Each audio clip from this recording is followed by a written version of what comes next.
Pwedeng sabihin nyo to sa kanya. Ang puso ko'y nahihirapan na.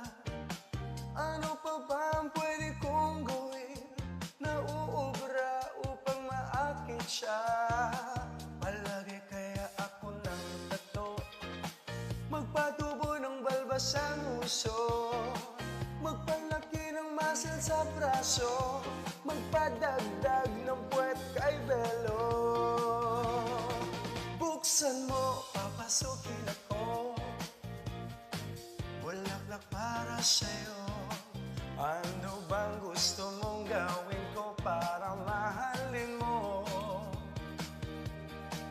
Buksan mo at papasukin mo na, may tsokolateng dala. Bigyan mo naman ng pag-asa ang puso ko, sinta.